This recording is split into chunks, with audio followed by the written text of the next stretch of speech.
In our previous video, we have created an abstraction to create element for us.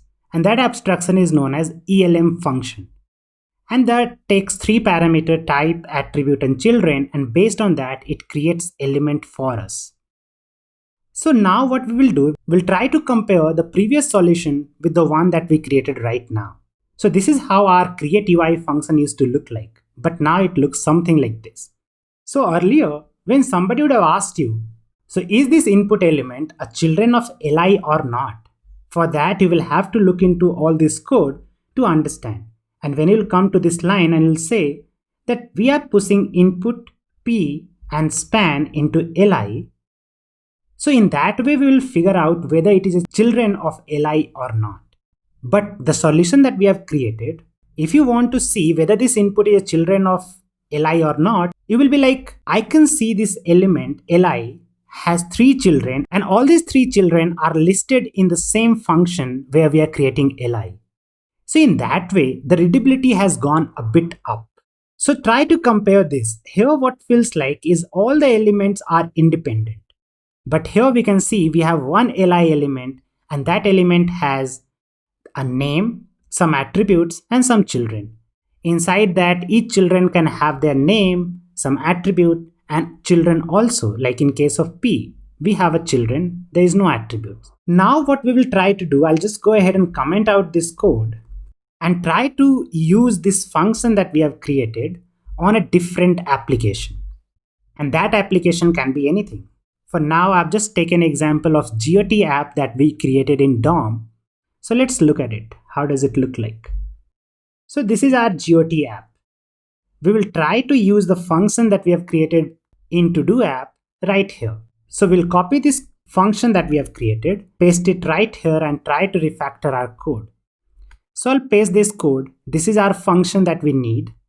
Our app is working properly and let's start refactoring it. So here we can see that we have Li element. So what we will do, we'll say create element using ELM.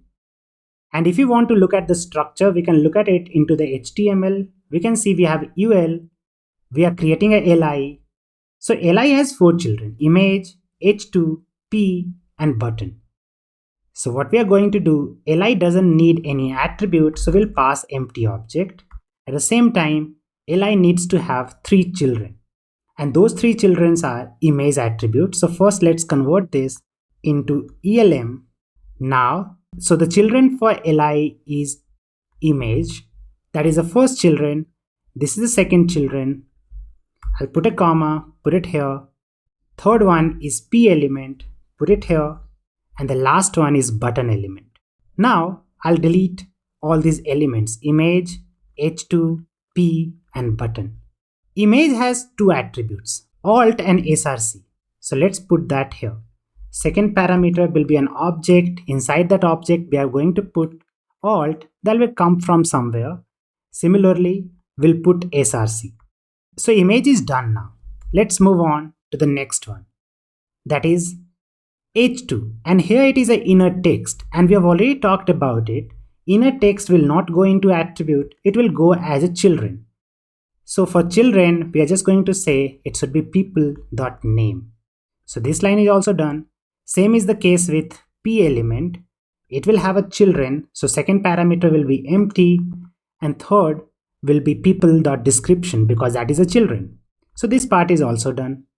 Same is going to happen to inner text. So here instead of just passing as a second parameter, we'll pass third parameter and that will be no more.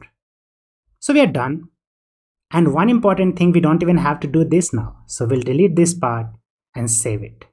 Now if you look at this structure, so after converting this code to use the ELM function that we have created, let's just try to compare it to the previous solution. So this is our previous solution.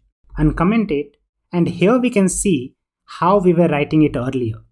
Like so many repetition and so many boilerplate code, we were repeating ourselves multiple times, like creating element and stuff like that. But here, it looks all in one line. It doesn't look like which one is the children of what. But if you look at it here, you can see we have a Li element that has no attribute but has four children. And The first children is image that has two attributes alt and src. The second attribute h2 has no attribute, only one children. Same goes to p and button. They have only children.